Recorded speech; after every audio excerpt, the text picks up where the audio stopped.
आइए इसी कार्यक्रम को आगे ले चलते हैं और मैं निवेदन करूंगा सर्वेश एफ गुप्ता जी से, अगर यहाँ विराजमान हैं। सर्वेश जी, सर्वेश एफ गुप्ता जी यहाँ हैं क्या?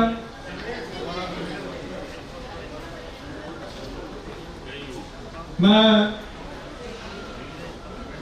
पंडित शिवराज जी से निवेदन करूंगा। पंडित शिवराज जी से निवेदन करूंगा कि 10 मिनट का बोधन आप मंच पर दें, अपने अनुभवों को सभी के बीच साझा करें। शिवराज जी।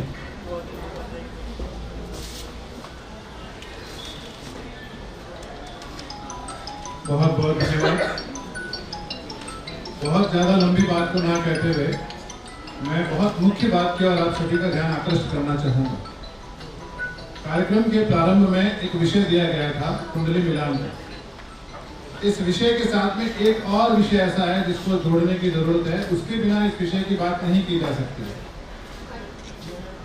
इस सभागार में ज्योतिर्विदों के अलावा कर्मकांडी विप्र बंधु भी उपस्थित हैं और मैं समझता हूँ मेरी बात उनको समझ में अवश्य आएगी। सनातन धर्म में हमारे 16 संस्कार हैं।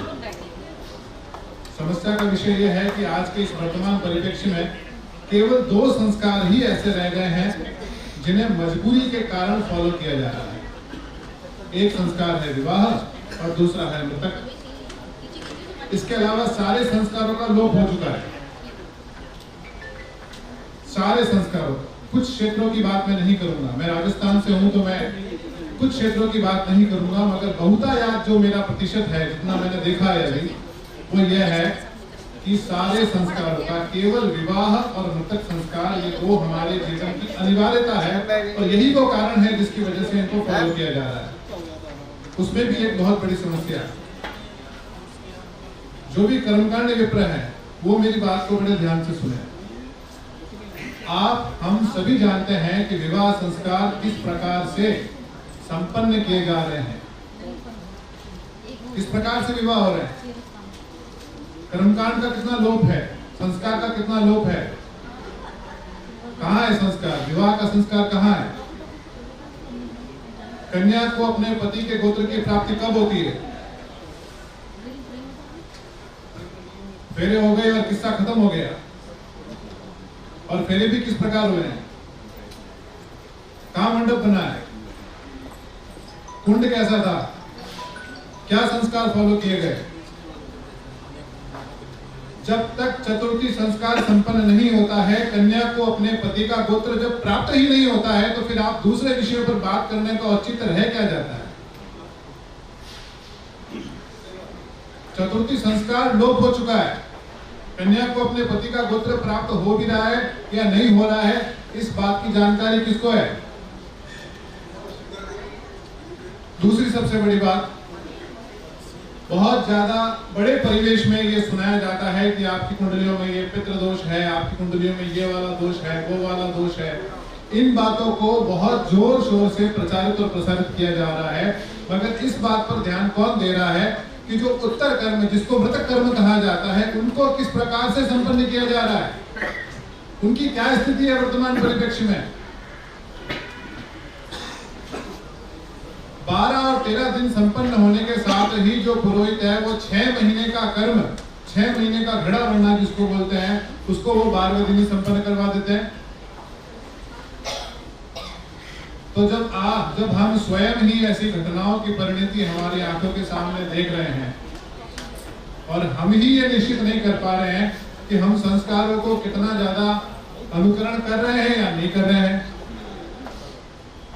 दूसरी बात कुंडली मिलान की।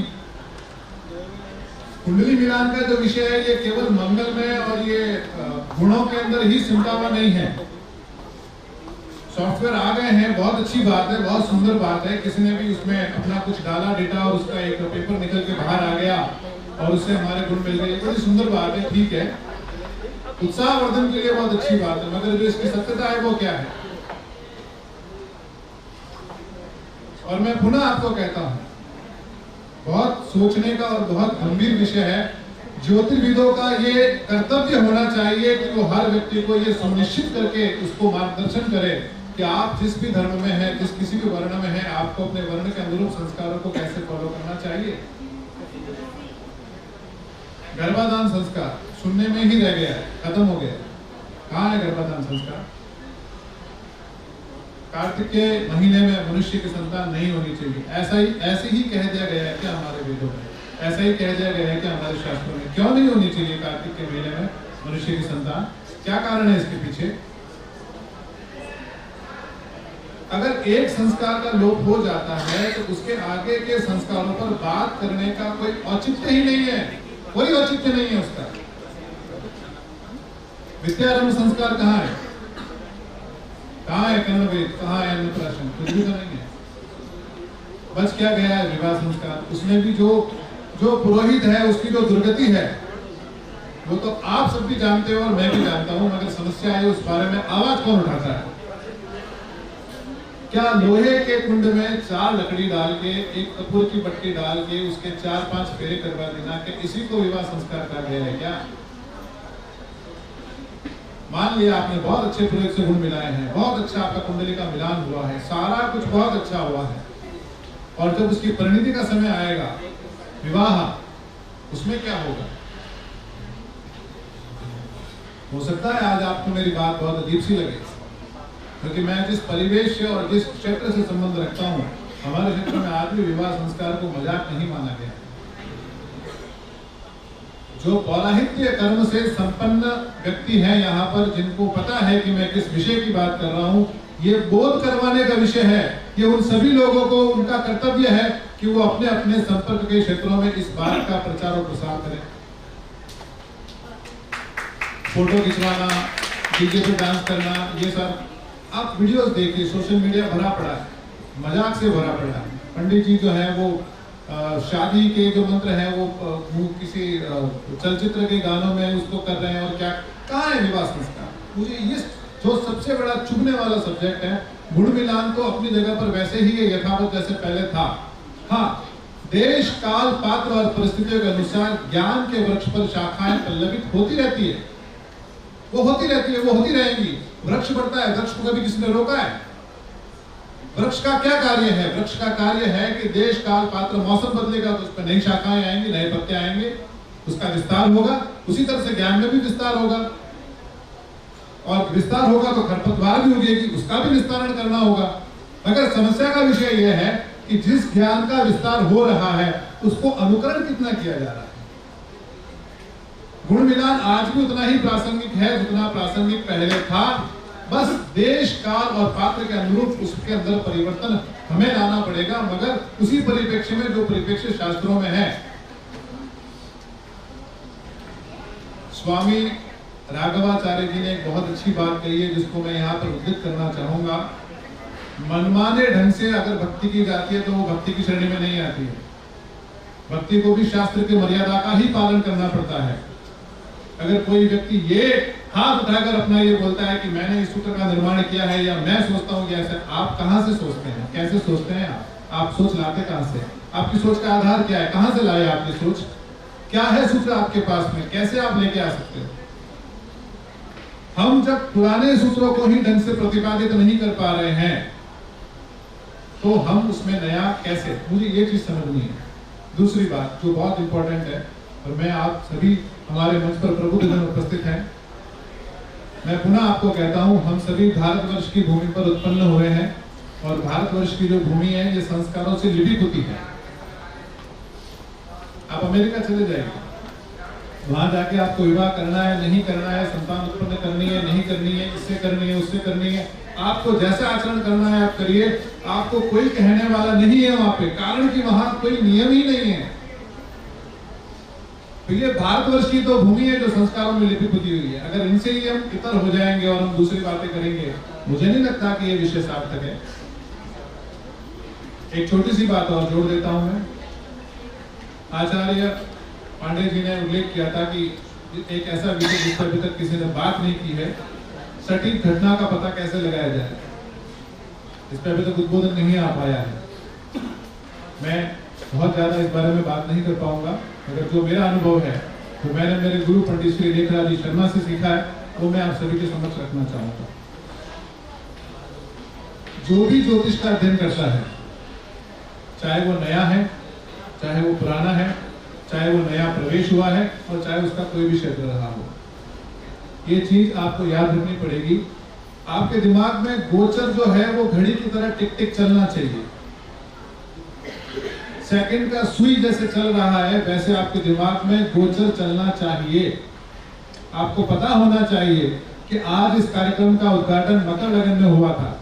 आपको ये पता होना चाहिए कि उस समय कुंभ राशि के अंदर बृहस्पति थे, और आपको ये पता होना चाहिए कि जब आचार्य अनिल वत्स ने अपना उद्बोधन शुरू किया तब कुंभ लग्न शुरू हो चुका था और लग्न में बृहस्पति आ चुके थे।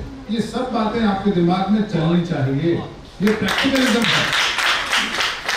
अगर ये बातें आपके दिमाग में चल रही है तो फिर आप प्रश्न लगन की बात कर सकते हैं। प्रश्न लगन क्या है? घड़ी चल रही है, एक सेकंड में किसी ने कुछ पूछ लिया, आपको तुरंत पता होना चाहिए लग्न कौन सा चल रहा है, किस ग्रह की क्या स्थिति है, उसको हम कैसे जवाब देंगे।